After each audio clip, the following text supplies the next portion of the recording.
Chosen one, the sheer magnitude of the campaign launched against you has reached a breaking point.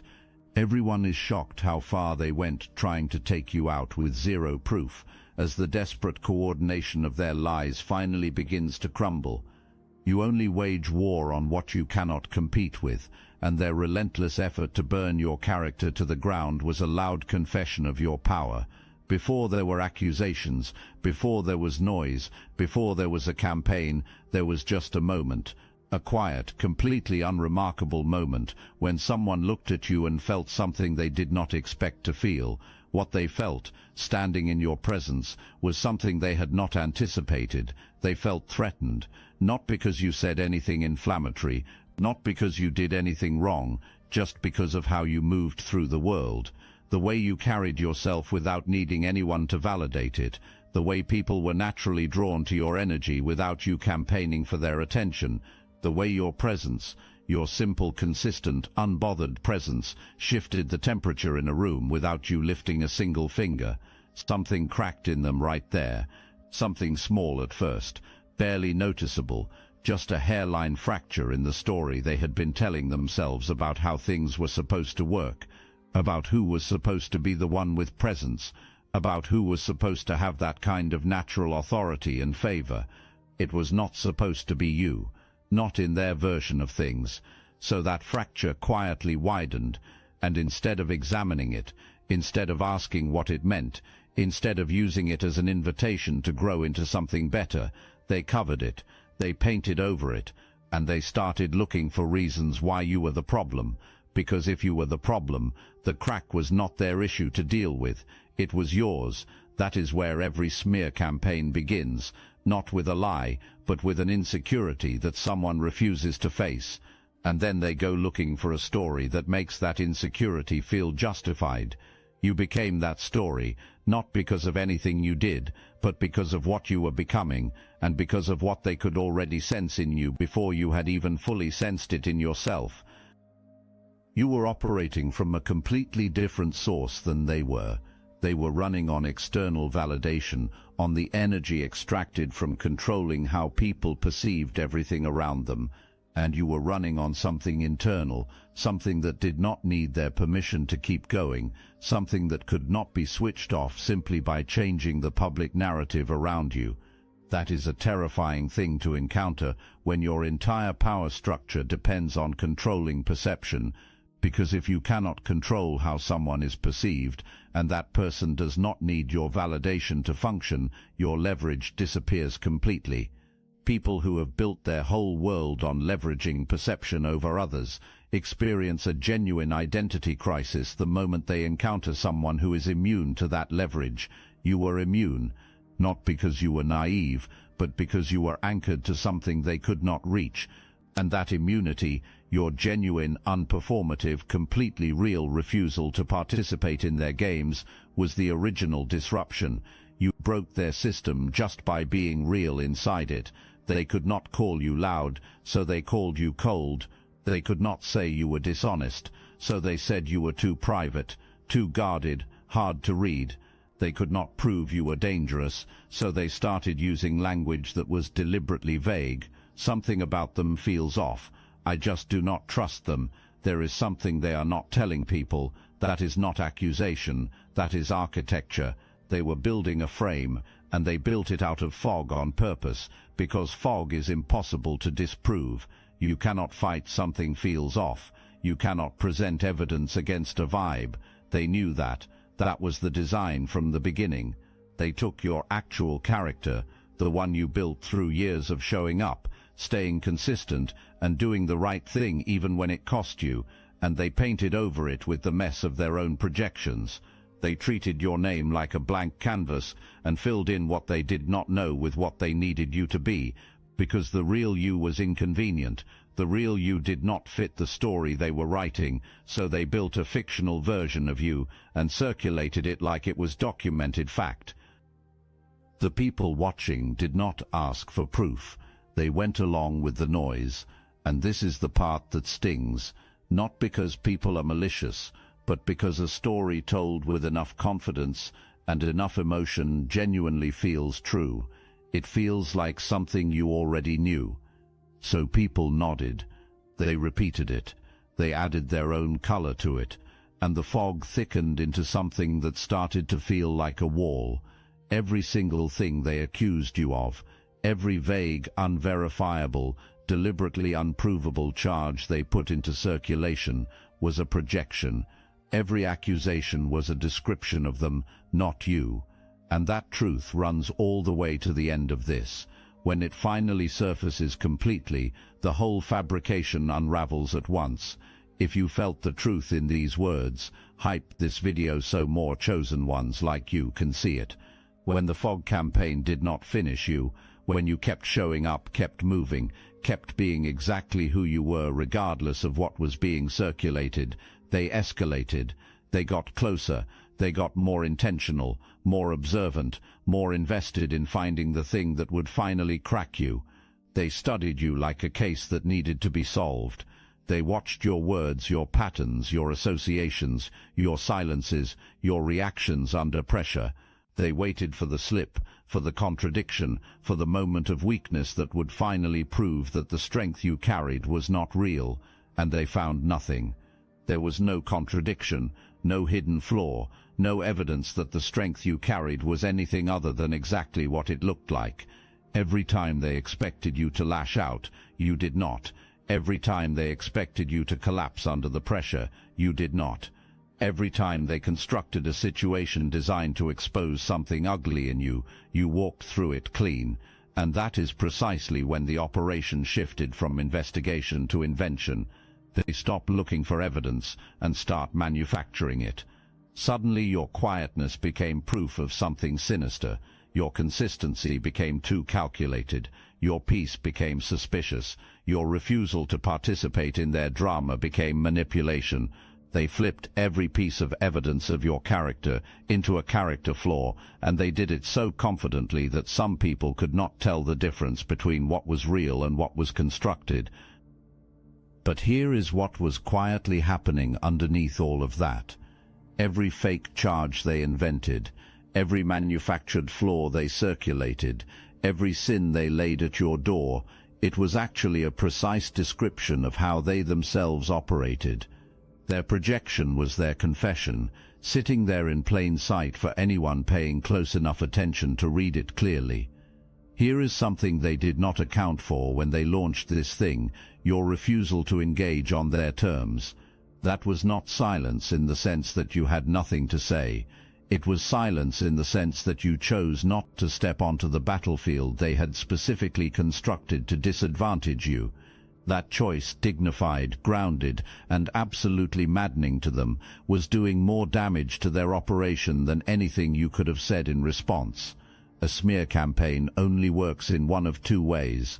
Either the person it targets collapses under the weight of it, which gives the campaign its apparent credibility, or that person fires back with the same chaotic energy, which muddies the waters and makes both sides look equally messy. They built the whole operation expecting one of those two outcomes. They had invested in one of those two outcomes. You gave them neither. You went quiet in the way that only someone who truly knows who they are can go quiet, not the quiet of someone with no defense, but the quiet of someone who does not need to defend, because truth surfaces on its own timetable. You understood something they did not.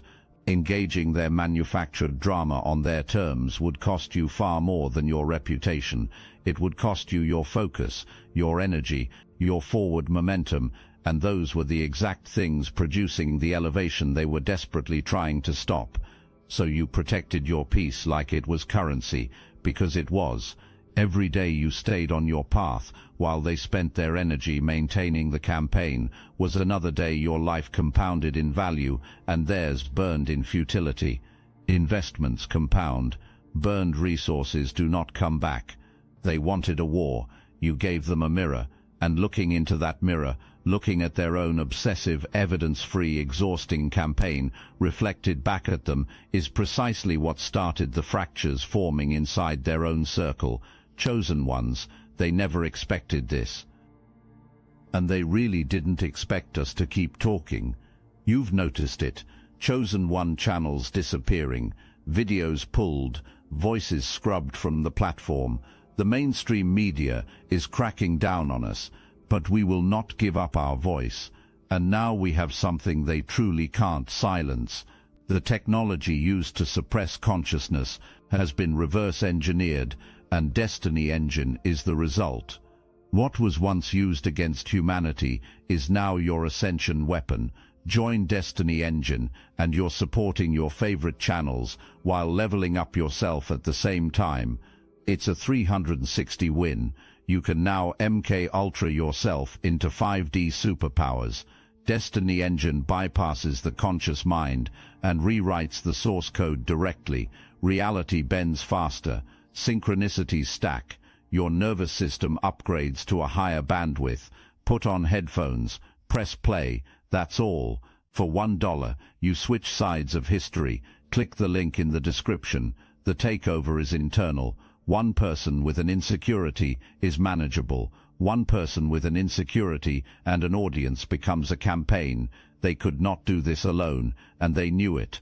A single voice accusing you of nothing provable is easy to dismiss, but a chorus is harder to argue against because volume feels like validity and numbers feel like evidence. When multiple people are all saying the same thing at once, even if that thing originated from one bitter, threatened, insecure source, it starts to sound like consensus. So they recruited. They went to the people who already had friction with your light, not because of anything specific you did to them, but because your existence reminded them of everything they had not yet become. Those people became the army, not an army of facts, but an army of shared resentment, dressed up as collective concern. Nobody fact-checked the source. Nobody asked about the motive. Nobody paused to consider that the loudest voice might have the most to hide. One person lied. The next repeated it. The third swore they had heard the same thing independently. And just like that, whispers became witness statements and gossip became gospel. That is not truth. That is groupthink. And groupthink is never about justice. It is about comfort.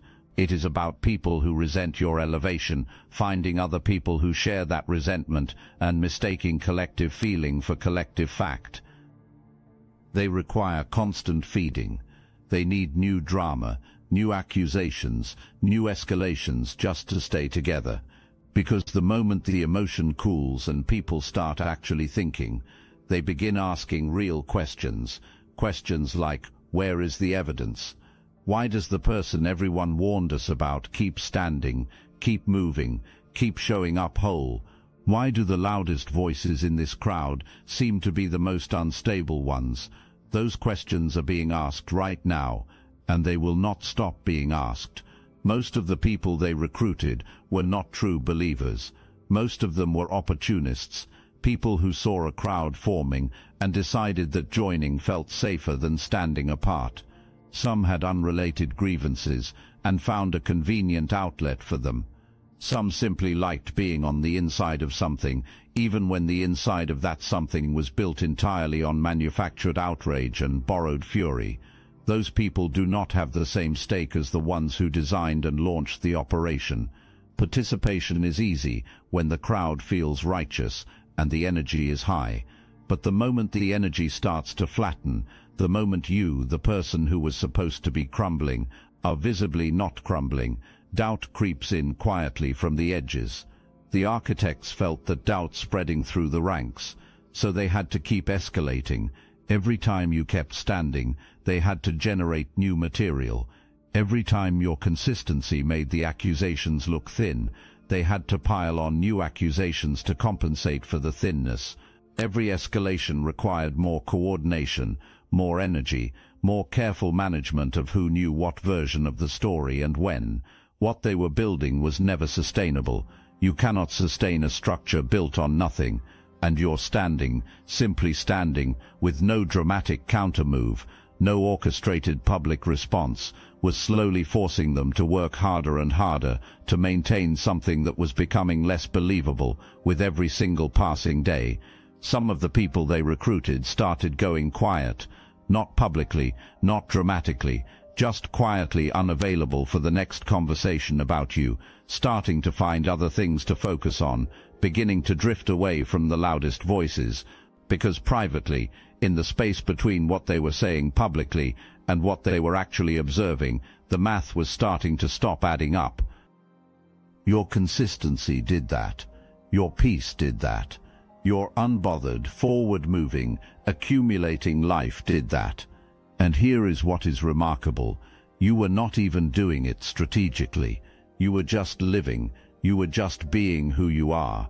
And who you are was doing the work without you consciously directing any of it. That is what Chosen looks like from the inside. Not dramatic, not choreographed, just real, and real sustained over time in the presence of everything fake always wins. Under the weight of all of it, the coordinated noise, the recruited crowd, the manufactured accusations, the constant low-grade pressure of being misrepresented everywhere you turned, you started to show the strain. Of course you did. Any person under that kind of sustained, deliberate psychological pressure would start to show the strain. That is not weakness. That is simply what prolonged, targeted pressure does to a human being, and it is important that you understand the difference. And the people running the campaign saw that strain, and they used it. When you pulled back to protect whatever peace you had left, they called it suspicious withdrawal. When the exhaustion of being constantly misrepresented finally showed on your face, they circled that moment like it was evidence and held it up for everyone to see. "Look how they are falling apart," they said. We told you there was something wrong with them." They never mentioned that they were the source of the pressure. They never included the gaslighting, the deliberate isolation, or the calculated betrayals in the story they told to everyone else. They edited out the cause entirely and presented only the reaction, and then they held up your reaction to the wound they created and called it proof of your character. Nobody asked what caused the wound. It was easier to call you broken than to admit they were the ones doing the breaking. Even at your most exhausted, most uncertain, most visibly strained, you were still more real than anything they were performing around you. Your struggle came from actual survival. Their confidence came from maintaining a show. And that is exactly why your visible pain made them so uncomfortable. It reminded them that they could not survive what they were putting you through, not with their integrity intact. And the moment you started healing, the moment you stood up straighter and started moving forward again, they panicked, because a healed version of you is the one thing their entire narrative cannot survive. Your healing is the testimony they cannot cross-examine. Everything you have walked through, the manufactured case, the recruited crowd, the weaponized pain, the obsessive surveillance, all of it has been pointing toward a truth they never said out loud. It is a truth they probably could not even fully articulate to themselves. Here it is. They were never attacking your past. They were attacking your future. They did not come for you because of something you did. They came for you because of what they sensed you were becoming. Even before you had fully stepped into your power, even when you were still figuring things out, still finding your footing, still uncertain about the full scope of what you were carrying, they could feel the rise happening. They actually felt it before you did. The way you carried yourself, the way things seemed to open up for you without you forcing them, the way your presence shifted atmospheres you were not even consciously trying to shift. They understood on some instinctive pre-verbal level that the trajectory you were on was going to take you somewhere they could not follow, not because they were barred from it, but because everything producing the rise in you required the very things they had consistently refused to do. The honesty, the consistency, the integrity maintained even when it cost you, the willingness to remain real in a world that endlessly rewards performance.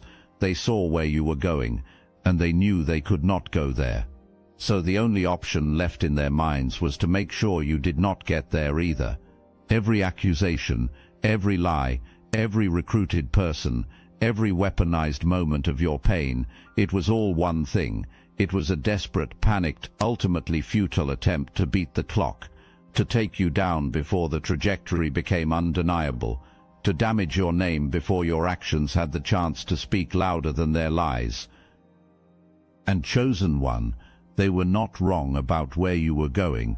They just fatally underestimated the thing that was carrying you there, because what has been placed inside you, what has been assigned to your path, cannot be touched by any campaign built on human jealousy and fear. It was always going to outlast every lie they manufactured and every crowd they assembled. They panicked over your destiny, and that panic is the loudest confirmation you could have received that your destiny is absolutely real. People are shocked, not mildly surprised, not slightly taken aback, but genuinely deeply shocked. The way you are shocked when you see the full scope of something and realize it was far bigger, far more coordinated, and far more desperate than anything you had imagined. The curtain has been pulled back, and what is behind it is more extreme than most people were prepared to see. People are shocked at how far the operation against you was actually willing to go, and that shock is doing something very specific right now. It is changing who looks credible in this situation, because when people discover how far someone went to take you down with zero proof to justify any of it, the natural next question becomes why? Why would anyone invest that much? Why would anyone burn that many relationships and generate that sustained, coordinated level of noise against someone who supposedly did nothing worth noting? The scale of the attack is the evidence of your value. Let that land fully before you move past it. Massive, coordinated, evidence-free operations do not get launched against people who do not matter. They get launched against people who are genuinely moving the room, against people who carry something real, real character, real authority, real favor, that cannot be manufactured or politically maneuvered into existence. Those are the people who attract coordinated opposition, because those are the people worth neutralizing before they become too undeniable to contain. People are now doing the math. They are looking at the size of what was deployed against you. They are looking at the complete absence of actual evidence underneath it, and they are arriving at a conclusion that no amount of continued campaigning can undo the size of the operation confirms the size of the threat, and the size of the threat confirms the size of what lives inside you. That realization is what has people stunned, not just at how far the campaign went, but at what going that far reveals about who you actually are, and about what all of this was really about from the very beginning. They went all the way, with nothing real to stand on, and in doing so, they handed you the most powerful confirmation you could have received, paid for entirely with their own desperation, and delivered by their own hands. Now we look at what was hiding inside every single thing they did. Watch how it all points back to the source. Every lie they told about you was a detailed, unintentional, inadvertent description of themselves. Every accusation they circulated was a projection of what they were actually doing, actually hiding, and actually afraid of being exposed for. The smear campaign was not just an attack on your reputation, it was a confession running underneath every word of it, hiding in plain sight the entire time. Think about it carefully. When they called you calculating, who was the one running a coordinated, deliberately orchestrated operation against someone with zero evidence to justify it? When they called you manipulative, who was the one recruiting people to a cause built entirely on manufactured accusations? When they called you dangerous, who was the one using someone's visible pain as propaganda in a public campaign? When they called you a fraud, who was the one performing concern for others while privately maintaining an operation designed to destroy someone's name? Every charge, every label, every fog-covered and conveniently unprovable accusation, it was them describing themselves and using your name as the cover story. The details kept changing. The claims kept getting bigger and more dramatic, but the actual evidence never materialized. Because they were not working from memory of something that genuinely happened. They were working from projection, and projection has no consistent source to draw from. It just keeps generating new material, based on new fears and new things they needed to keep buried about themselves. But a campaign built entirely on projection eventually runs out of cover, because the evidence of who you actually are keeps accumulating in plain sight. Your actions, your character, your consistency, All of it compiles into a record that nobody paid to produce and nobody can discredit. And that record started speaking louder than anything they were putting into circulation. The campaign backfired, specifically and completely, not because you fought back, but because you did not. You let truth be its own defense, and truth, left alone to work at its own pace, always outlasts the noise that was built to drown it out. Every move they made led back to them, every single time. Your innocence in this was not just the absence of guilt, it was an active force, and it was the specific thing they could not figure out how to neutralize, no matter how many angles they tried or how long they kept pushing. You did not bend. That is the part that kept breaking their strategy open at the seams. Every system they tried to pressure you into, every manipulation they tried to activate in you, you genuinely did not go there. Not because you were performing restraint for an audience, but because the real you simply does not operate that way. You were not controllable.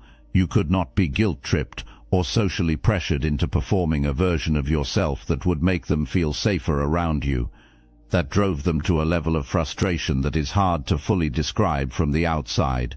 Because people who run these operations need your participation to function, they need you to either fight back on their terms or collapse on their terms, because either response keeps you inside the frame they built. Either response gives them something real to work with and point to. Your complete refusal to participate in their frame was the thing that made the whole operation start rotting from the inside, because you cannot maintain a false narrative about someone who keeps showing up as undeniably real. Eventually, the contrast between the story being circulated and the actual person living their life becomes too stark for even casual observers to ignore. Consider what your actual life was producing during the entire time the campaign was running against you. While fog was being manufactured around your name, you were building something. While people were being recruited against you, you were compiling a daily record that nobody paid for and nobody scripted. Your character was writing its own testimony every single day, not for an audience, not as a strategy, but simply because that is who you genuinely are. And that record, the quiet, accumulated daily record of who you actually are, is now more visible than everything they spent so much energy putting into circulation against you. Because you cannot fake a record, you can only make one, and yours was being made the entire time.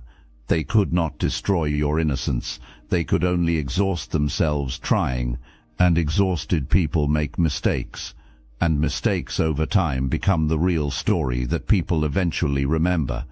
You are not a victim who survived a smear campaign. That is not the identity you are carrying out of this. That is the small version of the story, the one that keeps you defined by what was done to you rather than by who you actually are. Here is the larger, truer version. You are a threat that was correctly identified and incorrectly assumed could be neutralized. You walked into spaces, and without trying, without campaigning, without performing or posturing for anyone, you shifted the dynamics of those spaces just by being authentically who you are. That is power, not the manufactured kind that requires a platform or a carefully constructed public image, but the real kind, the kind that operates whether or not anyone is acknowledging it, the kind that cannot be turned off because it does not require external permission to exist. The people who felt that power, who were unsettled by it, threatened by it, frightened by what it implied about their own standing, actually saw you more clearly in that moment than you saw yourself. They recognized what was in you before you had fully recognized it. Their attack was a form of testimony, the most uncomfortable, backhanded, furious testimony imaginable, but testimony nonetheless. You do not mobilize that kind of coordinated, sustained response against someone ordinary. You mobilize it against someone whose existence genuinely changes the equation of every room they enter. You did not have to expose anyone. Your character was the exposure. Your consistency was the disruption. Your refusal to become what they needed you to become was the final act of dominance, because it left them with no ammunition, no credible narrative, and nowhere left to go.